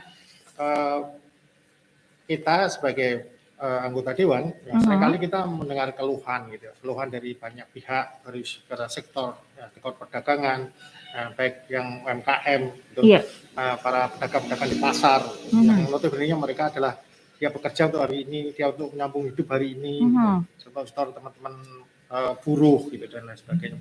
Nah, jadi ini adalah sebuah tuntutan atau sebuah keputusan yang memang harus diambil. Dari ini katakan tadi buah semalakam. Jadi kalau dikatakan dampaknya memang sangat terasa sekali di masyarakat. Sangat terasa sekali di masyarakat. Meskipun pemerintah mencoba, ya, terutama di Kendal, khususnya di Kendal, lewat instruksi dari bupati, ya, maka ada beberapa hal yang seperti tadi yang dikatakan bahwa pedagang tetap monggo berdagang. Tapi dalam berdagang ini ya jangan berkerumun, ya, jangan melayani makan di tempat. Iya. Dagang ya modelnya bisa dengan dibungkus gitu. Iya. Atau kalau enggak itu dengan model Grab atau model itu dengan model take away gitu. Iya. Ya silakan lah. Sebenarnya yang penting pokoknya fleksibilitas ini harus ini kan dicari solusinya. Sebenarnya itu kan tetap ada solusinya. Ada solusi. Tapi memang masyarakat kita ini kan banyak. Tingkat pendidikan juga berbeda-beda. Iya. Nah, makanya ini kan dinamis, yang tugas kita hari ini adalah ya, kita mengedukasi ya, agar masyarakat ini nggak terprovokasi, karena hal ini pasti akan dimanfaatkan oleh pihak-pihak yang tidak bertanggung jawab, baik di media-media, maka ya provokasi ini cukup luar biasa. Ya, jadi masyarakat ini diajak didorong tidak lagi percaya dengan COVID, ya, menolak adanya PPKM darurat dan lain sebagainya, gitu, karena mereka menganggap bahwa ini merugikan. Ya, secara real memang kan dirasakan mereka itu rugi gitu. Ruginya kenapa? Satu, mereka berjualan tidak lagi bebas. Dua, mereka berjualan tidak lagi ada pembatasan waktu. Biasanya mereka berjualan sesuai dengan kehendaknya, buka jam berapa, tutup jam berapa. Sekarang kan ada pembatasan. Tutup harus jam 8, harus tutup. Dan semua itu kan harus dipatuhi semuanya. Nah, jadi ya kalau kita pikir bahwa hari ini memang semua harus butuh ada pengorbanan. Hari ini butuh ada sinergisitas, bukan pengorbanan lah, artinya sinergisitas. Kerjasama di semua pihak agar pengendalian pandemi COVID-19 ini bisa terpadu. Gitu. Karena kalau ini hanya dipasrahkan masyarakat pemerintah saja, ya nggak akan kelar. Atau kalau masyarakatnya cuek-cuek saja, ya kasusnya seperti ini, meludak yang tidak terkendali. Nah, kalau kemarin ada dorongan dari beberapa paham bahwa udah kita herd immunity aja. Nah, jadi kekebalan komunitas yang ini kan diberlakukan gitu. Jadi ya nanti yang kuat bisa survive, bagi yang lemah ya mati udah gitu lah. Tapi kan resikonya kalau itu dilakukan ya ini rumah sakit sudah nampak, rumah sakit sudah meludak, ya para nakes sudah luar biasa ya dampaknya. Kan akhirnya kan juga enggak ada kemampuan yang cukup biasa. Contoh aja oksigen, yang biasa oksigen itu biasa didapatkan. Sekarang ini karena apa? Bukan kelangkaan ini, karena kenaikan penggunaan oksigen itu luar biasa. Yang biasanya mungkin hanya sekitar 10%, 20% yang biasa-biasa. Sekarang sudah di atas 50% pemanfaatan oksigen itu. Sehingga atau semua orang masyarakat Indonesia itu terkena panic buying.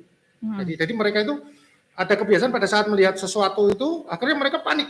Tidak lagi berdasarkan prokes atau tidak lagi berdasarkan petunjuk dokter, tenaga medis, apa yang dilakukan? Semuanya itu diborong.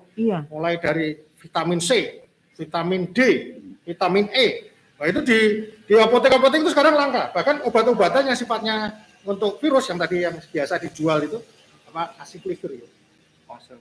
Oseltamivir itu yang bisa dijual itu pun juga semakin langka. Semakin sulit orang mendapatkan itu. Nah, jadi segala sesuatu yang berhubungan dengan masalah obat-obatan itu, karena ada ketakutan bahwa mereka nanti pada saat mereka itu dideteksi, atau kemudian mereka diperiksa dengan pola antigen, ya, antigen atau PCR, nah mereka positif, maka dia takut kalau nanti diisolasi. Nah, ketakutan inilah yang membuat diri mereka sebenarnya menjadikan mereka untuk ada penyediaan. Nah, penyediaan ingat panik buyingnya itu muncul. Bahkan kemarin kita coba nyari yang namanya osimetri itu. Biasanya osimetri itu gampang.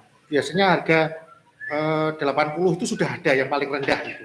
Waktu itu saya beli karena waktu itu masih langka, masih harga 250 gitu. Sekarang ini kembali lagi karena langka, ya, itu harganya itu 150 paling rendah, bahkan 200, bahkan 300 gitu.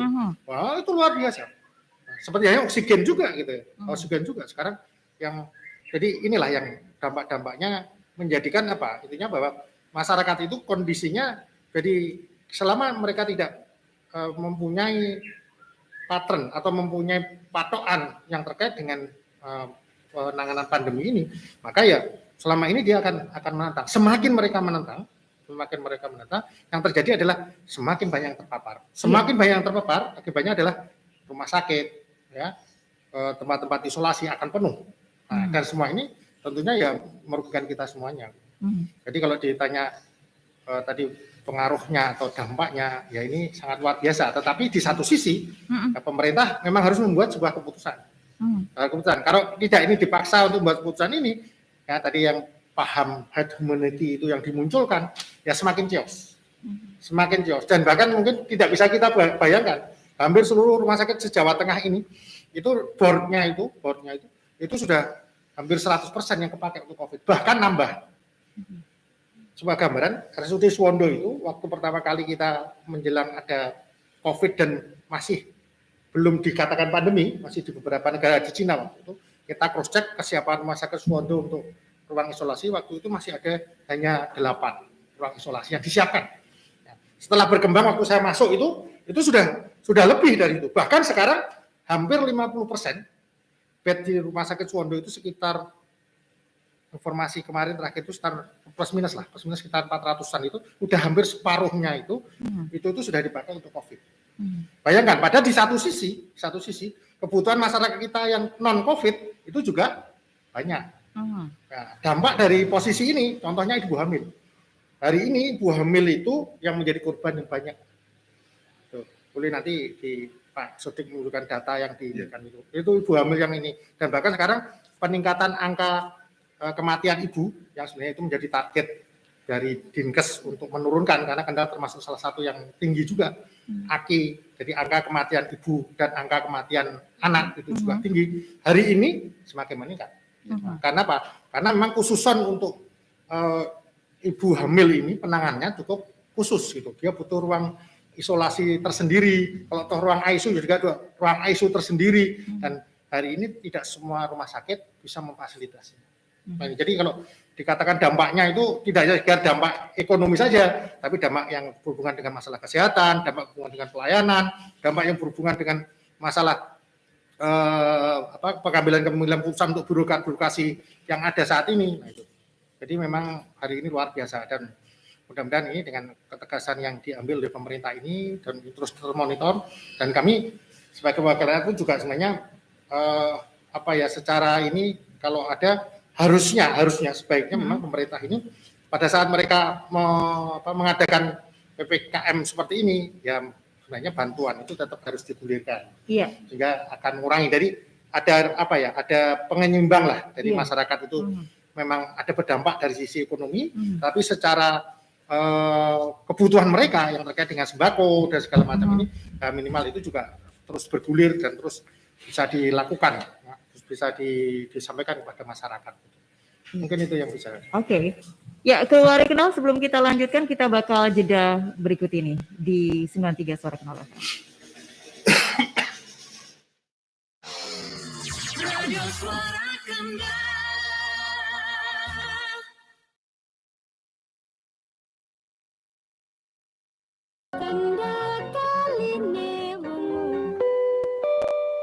Pukul 17 waktu Suara Kenal.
93 Suara Kendal FM masih di bincang sore bersama DPRD Kabupaten Kendal, Dinas Kesehatan, dan RSUD Dr. Suwondo Kendal.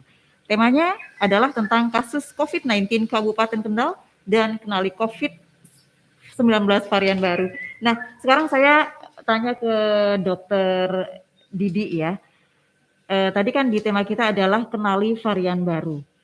Bisa dijelaskan varian baru ini variannya apa aja ini Pak? Kok ada varian baru mungkin? Sekarang ini kan kalau kemarin-kemarin kan variannya cuma satu gitu kan. Sekarang katanya ada varian baru. Ya, jadi virus ini pinter ya. Pinter itu karena dia harus beradaptasi supaya dia bisa hidup. Oh gitu. Makanya dia harus melakukan yang namanya mutasi. Mutasi itu apa? Mutasi itu perubahan kode genetik. Jadi virus itu sebetulnya hidup atau mati itu nggak jelas. Kalau hidup tapi dia tidak punya perangkat-perangkat untuk menunjang kehidupannya. Tapi kalau mati kok dia bisa masuk dan berkembang biak. Nah, di situ. Jadi virus itu sebetulnya isinya hanya kode genetik saja, urutan kode genetik ya.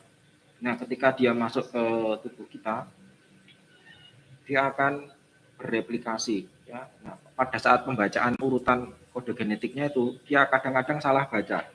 Yang harusnya A dibaca B. Nanti jadi hasil akhirnya informasinya beda. Gitu. Nah, itu salah satu teori yang menyatakan kenapa kok bisa muncul varian atau mutasi. Jadi mutasi kalau bisa menimbulkan perubahan di virus yang awalnya, perubahan fenotipnya, itu namanya varian. Ya, jadi seperti itu. Jadi si virus ini akan selalu terus bermutasi sehingga terjadi muncul namanya varian-varian baru. Ya. Yang kita kenal sekarang ada beberapa ya, seperti yang dari Inggris itu yang alfa, kemudian yang dari Afrika Selatan itu yang beta, kemudian yang dari Brasil itu gamma, kemudian yang dari India itu yang delta, kemudian ada yang kappa, ada lagi lambda, ada lagi theta, ada lagi zeta, ada lagi lota. Tapi yang dinyatakan atau yang disebut sebagai variant of concern yang sangat diperhatikan oleh WHO karena dia sangat menular dan mudah menyebar itu 4 yang di atas tadi. Alpha, beta, gamma, sama delta. Delta ini yang paling ganas dari keempat ini. Delta ini yang paling ganas? Ya, delta ini. Kalau dulu waktu pertama itu apa itu? Variannya apa? Yang itu dulu ini awal-awal belum bisa menyatakan apa gitu. Ya. Oh iya. Kemudian muncul yang dari sana, seperti ini. Kalau yang awal-awal itu kan masih wild type itu yang jalur aslinya yang dari Wuhan itu. Oh gitu. Ketika dia di urutan kode genetiknya berbeda dari urutan kode genetik yang ada di Wuhan, yaitu namanya dia sudah bermutasi. Sehingga muncul yang dari Inggris, yang dari Brasil, yang dari mana tadi? India. Seperti itu. Nah, itu yang paling jadi varian of concern dari WHO itu yang 4 tadi itu. Terutama yang paling ganas itu yang dari India kemarin. Yang delta itu. Ya.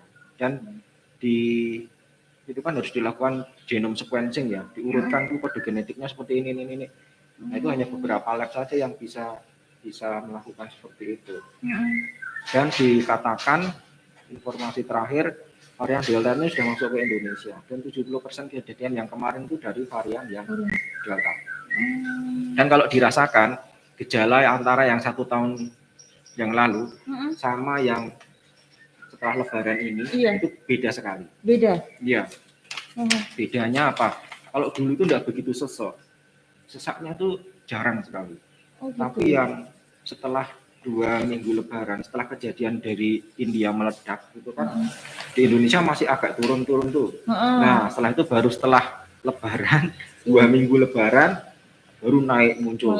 Nah, itu pada saat itu sosok pasien yang datang sering sesak-sesak. Jadi kejadian sesaknya semakin sering dan semakin berat. Gitu. Kemudian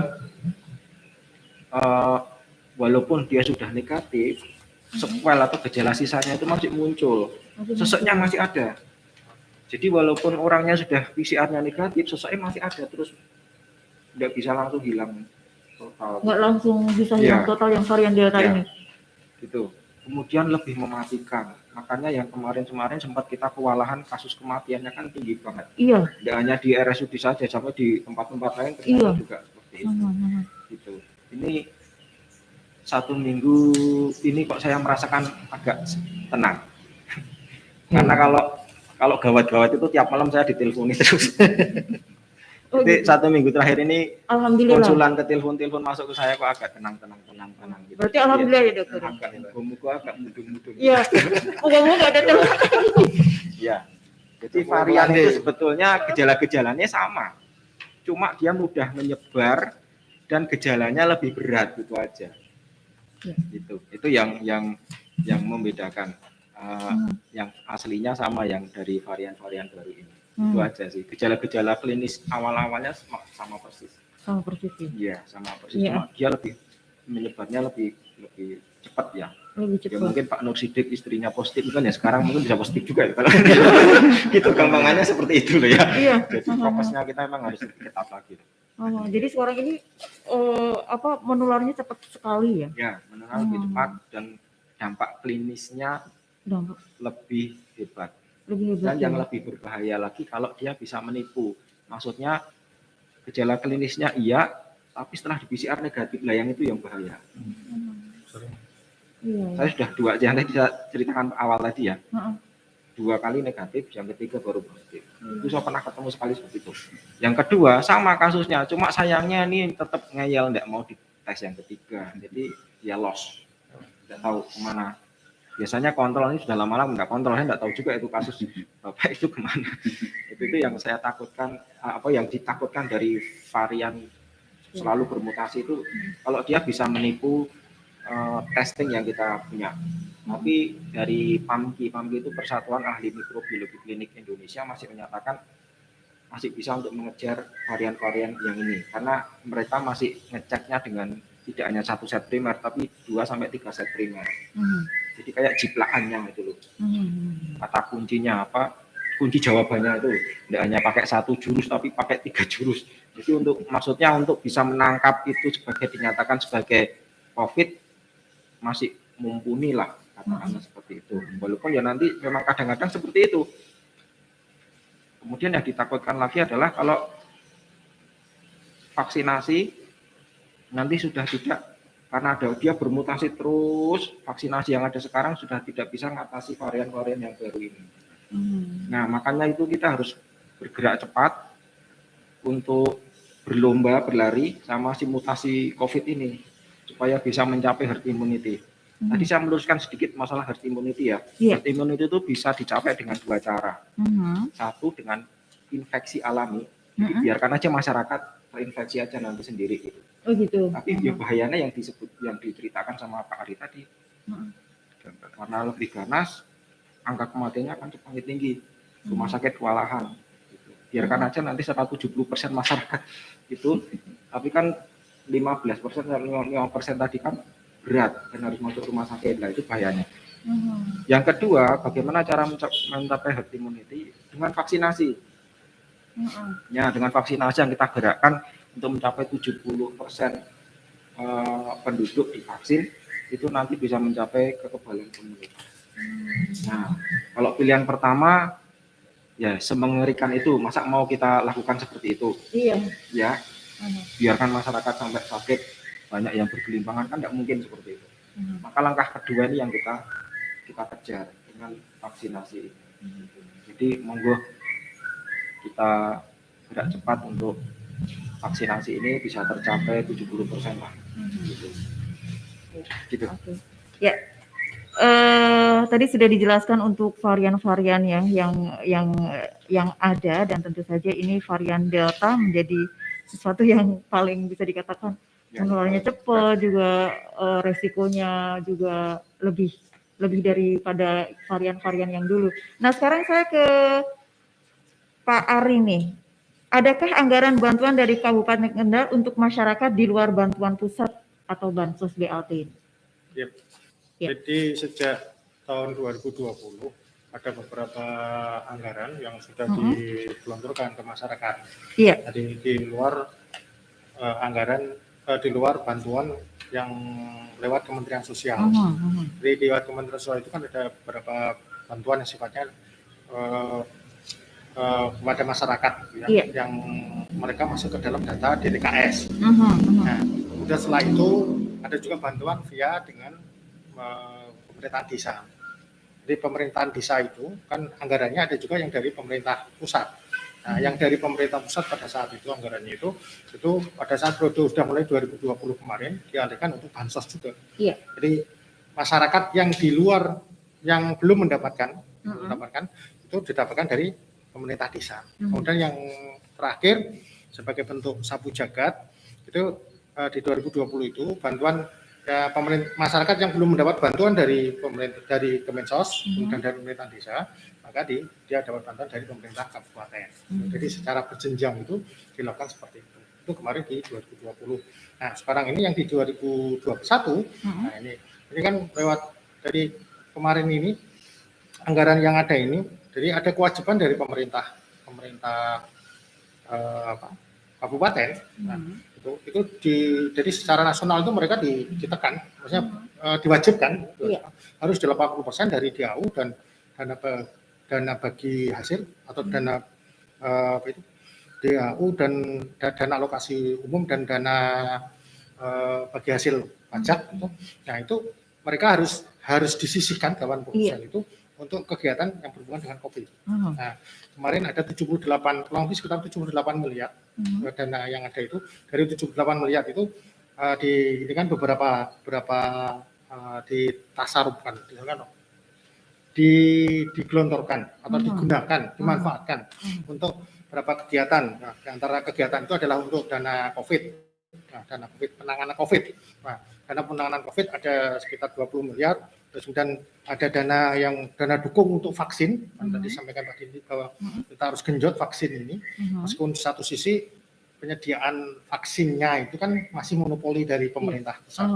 Artinya kan memang hari ini ketergantungan kita dengan pemerintah pusat untuk mendropping kita ini cukup luar biasa. Meskipun hari ini pemerintah Kendal cukup kreatif menggandeng TNI Polri untuk mengerjasamakan. Jadi kalau kita hanya berpangku aja dengan pemerintah pusat saja sesuai dengan dropping itu, ya mungkin target dari dinas kesehatan tidak secepat yang diinginkan gitu.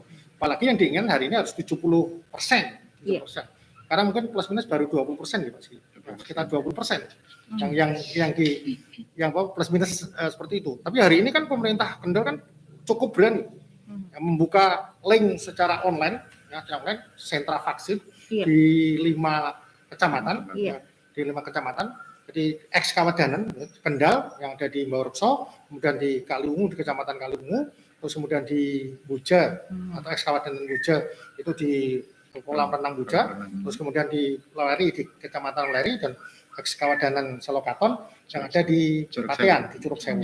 Nah, ini kan cukup luar biasa. Di satu tempat itu rata-rata mereka 500 tiap hari mereka berikan dengan via online antara usia yang 12 sampai dengan 12 tahun ke atas itu. Di luar itu ya lewat bantuan dengan TNI juga mereka bersafari, ya. Termasuk kami kemarin di stadion gitu dengan TNI kerjasama dengan TNI juga difasilitasi dengan Dinkes teman-teman warga dewan gitu. Jadi kami membawa keluarga kami, tim ses kami, ya teman-teman dewan yang ada di situ gitu. Ya, mereka dari staf anggota dewan dijatah 10 orang. Gitu. Ini dalam rangka untuk mempercepat proses itu. Di luar itu juga bekerja sama dengan pabrik, kemarin dengan APF, ada 1000 vaksin, dengan kayu lapis, bahkan kayu lapis waktu itu PT Kayu Lapis Indonesia lebih dari 1000 vaksin bekerja sama dengan TNI. Artinya ini mendorong itu, dan untuk mensukseskan itu harus ada dana pendukungnya, gitu. Maka kurang lebih sekitar 14 miliar itu ada yang dialokasikan, dan ada 43 miliar juga dialokasikan untuk nakes. Nah, karena hari ini nakes kita ini menjadi garda ke depan. Kalau yang lain di PPKM ini bisa WFH, ya, WFH 100% atau 50%. Tapi yang di KK, yang rumah sakit, yang puskesmas, ya, kelihatannya mau cuti aja sulit sekarang itu. Atau kalau di rumah, mereka tadi kalau dokter gizi digosoli, tiap malam kring, pasiennya gawat dan lain sebagainya. Ada yang meninggal dan lain sebagainya. Nah, jadi ini. Jadi ini ada insentif buat nakes agar mereka bersemangat. Nah, Iya. Di selain satu sisi mereka yang lain harus diwajibkan untuk WFH, tapi nakes harus berusaha di garda depan untuk menjalankan seperti itu. Nah, jadi terkait dengan yang ada tahun ini itu ada selain ini ada BTT, jadi ada 78 miliar yang berhubungan dengan kegiatan-kegiatan sifatnya kesehatan. Nah, di luar itu juga ada BTT yang kemarin itu adalah 7,8 di 2021 anggaran 2021. Iya. Nah, ini masih jadi memang agar tidak terjadi tabrakan karena diharapkan kalau kita ngomong dampak PPKM siapa hari ini itu semua berdampak. Iya. Nah, jadi ini kan yang menjadi ya tadi saya katakan bahwa kalau penanganannya tidak baik, pendataannya tidak rapi, maka yang terjadi di lapangan adalah yang tertuduh itu adalah RT-nya, Iya. kepala desanya, terus kemudian kadusnya, ya, Anda pilih kasih orang yang dekat Anda, keluarga Anda, teman Anda yang dipilih gitu. Iya. Kami yang juga berdapat enggak gitu. Padahal ada beberapa kriteria kita yang diamankan. Makanya seperti yang pengalaman 2020 kemarin itu ada pendataan yang berhubungan itu. Maka yang sudah mendapat dari Kemensos, nah itu jangan ditasarufi dari yang mendapatkan dari Kementerian Pemerintah Desa. Nah, diharapkan nanti setelah ini mendapatkan 2 ini pemerintah desa dan dari Kemensos yang masih tersisa, nah ini ditasarufi dari pemerintah kabupaten. Iya. Nah, jadi itu mungkin beberapa penjelasan yang berhubungan dengan anggaran yang berhubungan dengan dampak. Iya, COVID. oke. Ya, keluar kenal kita ke closing statement karena waktu semakin mengejar kita begitu ya. Oke, mungkin ke Pak Nursidik sedikit saja mungkin closing statement untuk keluarga Kendal. Ya, silakan. Ya, terima kasih. Ya. Mungkin kami menganjurkan kepada semua masyarakat khususnya di Kabupaten Kendal. Yang pertama mungkin satu, patuhi anjuran pemerintah. Iya. Ya. Jadi sementara waktu ini karena adanya PPKM ya dipatuhi lebih dahulu dan dilakukan dengan 5M. Jadi Iya. prokesnya. Jadi memakai masker itu sifatnya wajib ya. Kemudian cuci tangan dengan sabun dan air yang mengalir, kemudian jaga jarak, kemudian kurangi kerumunan dan kurangi mobilitas. Karena memang semua di wilayah kita zonanya masih zona merah. Iya. Sehingga ini menjadi penular. Jadi kalau bisa ya sementara jangan bepergian lebih dahulu. Kalau bisa di rumah saja. Di rumah saja gitu Ya, ya. kemudian yang kedua, kita segera melakukan vaksinasi. Makanya yang sehat yaitu segera melakukan vaksinasi. Bagi yang belum misalkan sakit ya nanti bisa ditunda karena memang masih ada waktu. Tetapi bagi yang sehat ini wajib untuk melakukan vaksinasi karena dalam rangka untuk memberikan tadi herd immunity, dalam rangka untuk mengantisipasi 70%. Harapannya masyarakat Kabupaten Kendal ini semuanya bisa tervaksinasi sehingga penularan semakin berkurang dan insya Allah tidak ada. Ini yang harapan kita. Kemudian yang ketiga, memang ini salah satunya juga anjuran dari agama kita bersedekah ini bagi yang tidak mampu, khususnya orang yang kena COVID, kita bantu. Jadi kita secara gotong royong, ini pemerintah juga melakukan istilahnya ya edukasi, sosialisasi dan sebagainya. Ya kalau misalkan ada keluarga kita atau tetangga kita yang kena COVID, ya kita bersama-sama gotong royong membantu. Dalam artian seperti itulah kita sedekahkan bagi yang tidak mampu. Tapi bagi yang mampu tetap kita bantu juga. Karena memang kondisi COVID itu kan orang tidak bisa keluar. Nah, kita harus menyokong lebih dahulu selama 14 hari supaya tidak menularkan atau menyebarkan kepada orang lain. Ini yang kita harapkan. Dan yang terakhir berdoa kepada Allah Subhanahu wa taala, mudah-mudahan dengan doa kita semua yang khususnya di Kabupaten Kendal, di provinsi dan bahkan di Indonesia, mudah-mudahan COVID ini bisa berhenti dan semuanya diambil semua penyakitnya oleh Allah Subhanahu wa taala. Ini mungkin sebagai statement kami. Terima kasih. Iya, oke. Kayaknya closing statement satu saja ya untuk karena ini sudah mencakup semuanya. Dan keluarga Kendal itu tadi bincang-bincang kita di Radio Talkshow. Terima kasih untuk Dr. Didi, kemudian Pak Ari, ada juga Pak Nur Sidik, ada juga Ibu Monika yang sudah hadir ke studio Suara Kendal FM di Bincang Santai bersama DPRD Kabupaten Kendal, Dinas Kesehatan Kabupaten Kendal, dan RSUD Dr. Haji Suwondo Kendal. Oke, keluarga Kendal, sampai di sini saja ada di Radio Talkshow untuk sore hari ini. Terima kasih banyak atas atensi dan juga kebersamaannya. Saya Dea, wassalamualaikum warahmatullahi wabarakatuh. Waalaikumsalam warahmatullahi wabarakatuh. Disiarkan dari Jalan Kiai Gembyang nomor 1 Kendal. Inilah